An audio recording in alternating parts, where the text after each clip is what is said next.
Hey friends, welcome to another episode of the 10 Lost Podcast with East Forest. I am said Forest. Welcome. This week I want to share some music with you and a story.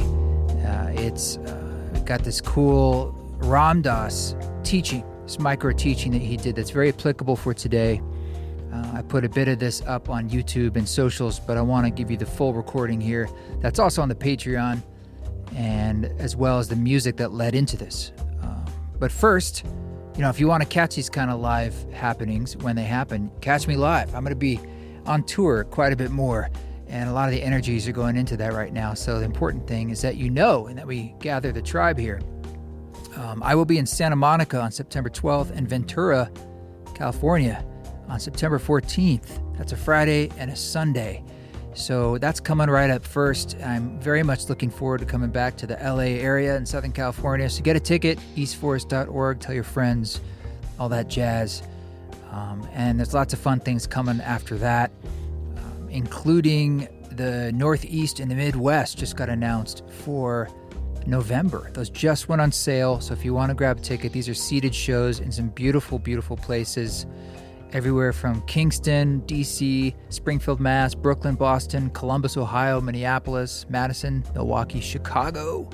It's been a lot of these places. It's kind of crazy for me to say that it's the first time I've played many of these. Like, I technically played Chicago eons ago, but I think it was in a shopping mall. I swear to God. It was like they were using stores in there to do this like festival thing. Anyway. It's the first time I'm doing a proper show my way, and I'm looking forward to it. So eastforest.org.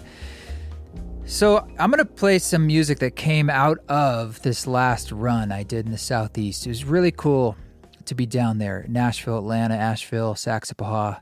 And this was from Saxapahaw, North Carolina, where they recently had some pretty intense flooding. And I was at the Haw River Ballroom.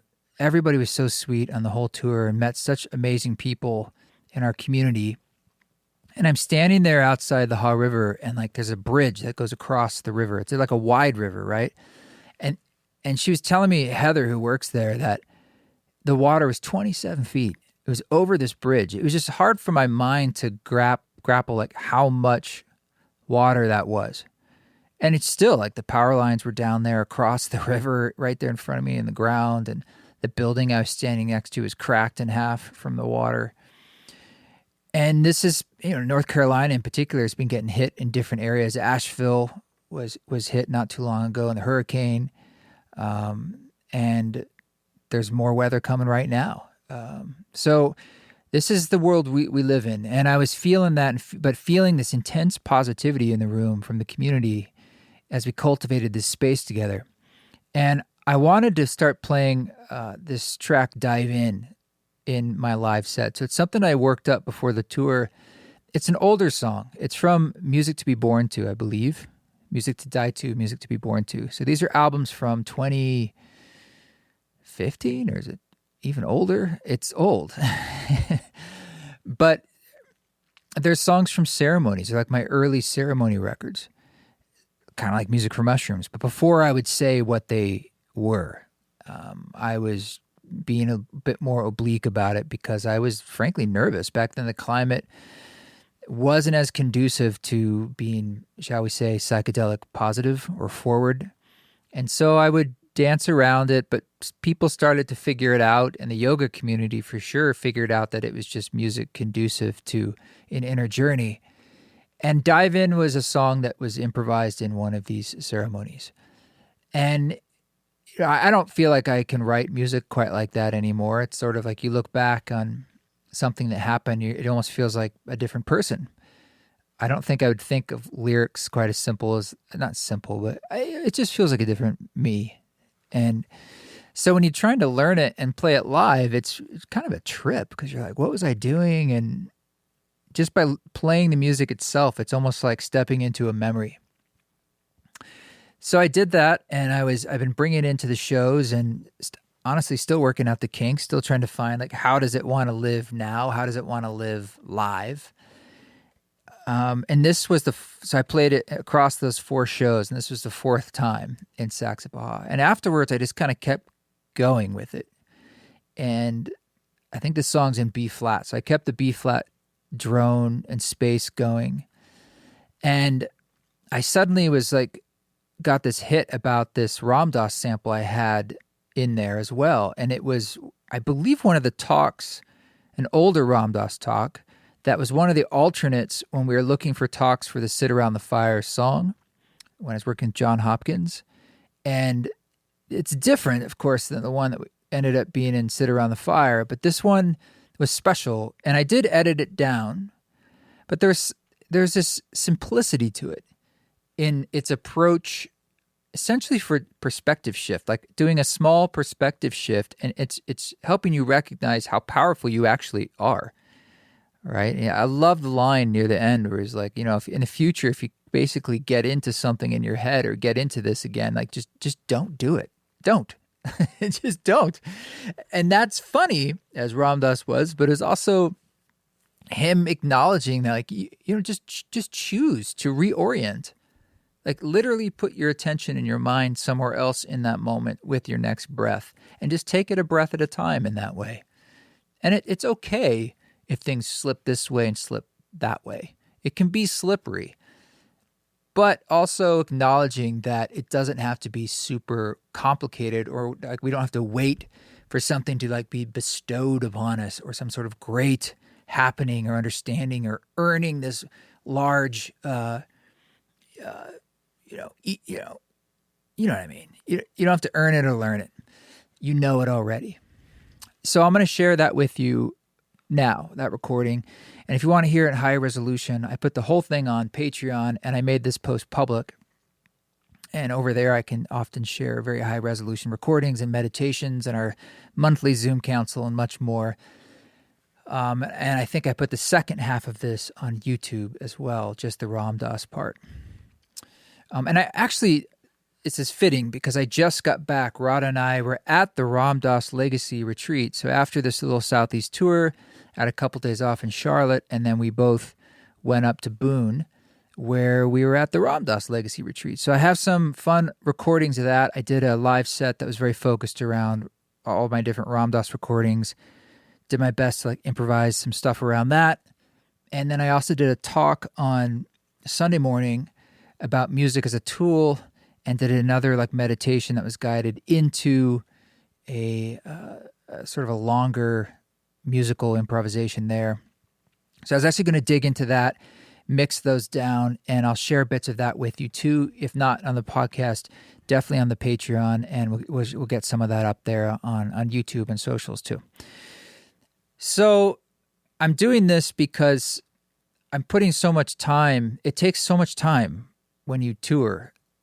Like, obviously, when you're actually doing it, it takes all of your time and energy, physically, emotionally, mentally. And then it takes a lot of time to prepare, creatively, technically, and the logistics of doing all this. And so I just kind of thought, like, I often, because I have a lot of improvisation that happens in these spaces, there's a lot of content that gets created. And I do share that almost exclusively over on the Patreon, but I was like, I can give you some drips here and there in other spaces if that's not the space that you're in.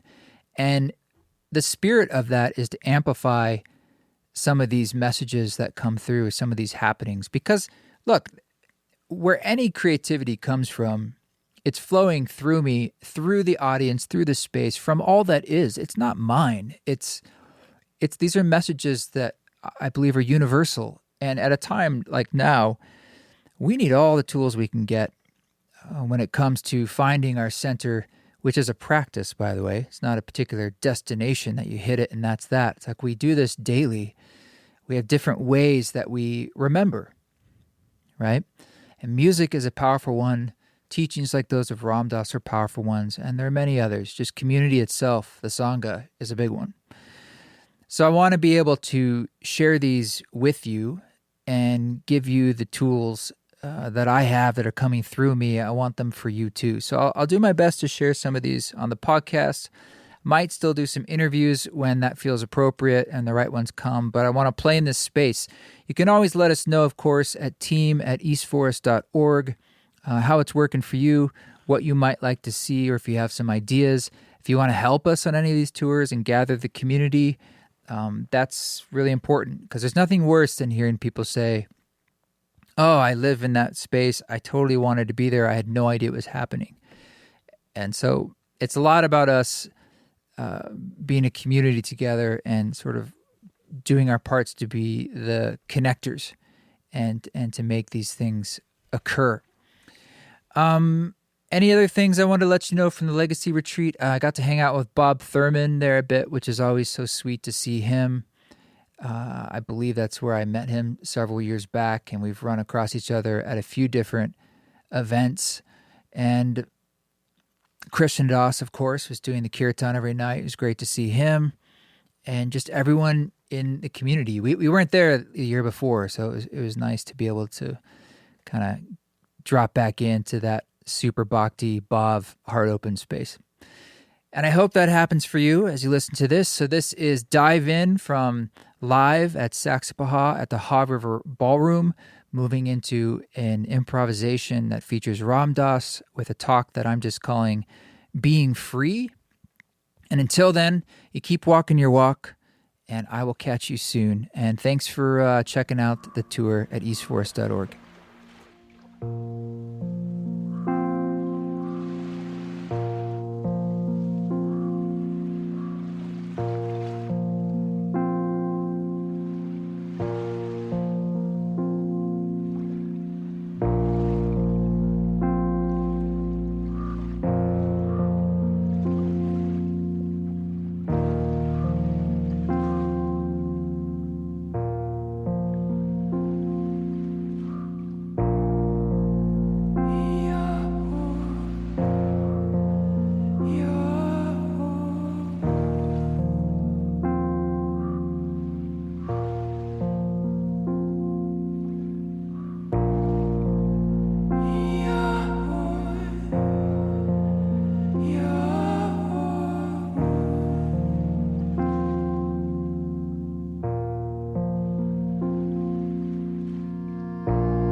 The best practice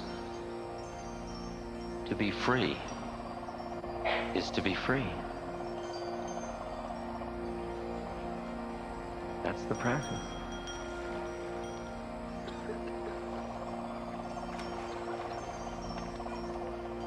To start to just appreciate just the way it is.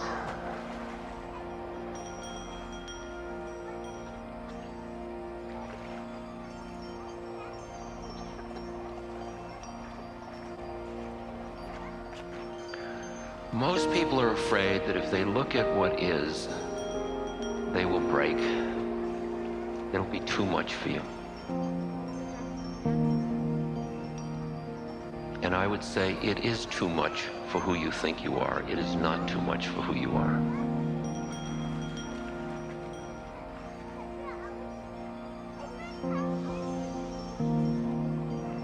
And you realize that who you think you are can't bear it.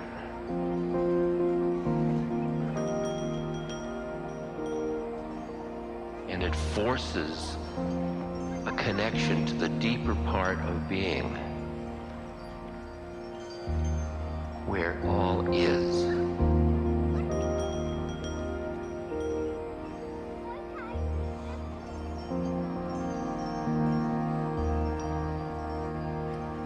An embracing of everything as one thing, that out of that comes the compassionate next moment.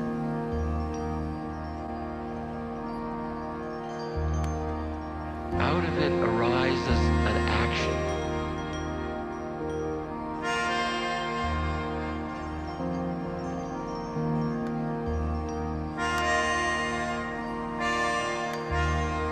We are part of the family of compassion.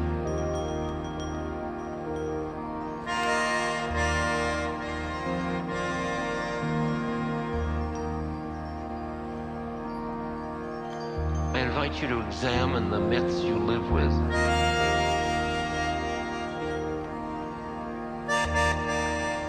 To look at life as a curriculum.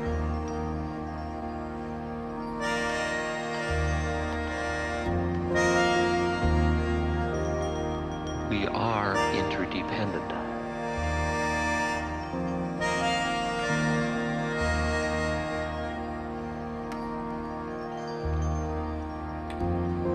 If for some strange chance you should happen to get lost into your drama sometime in the future again,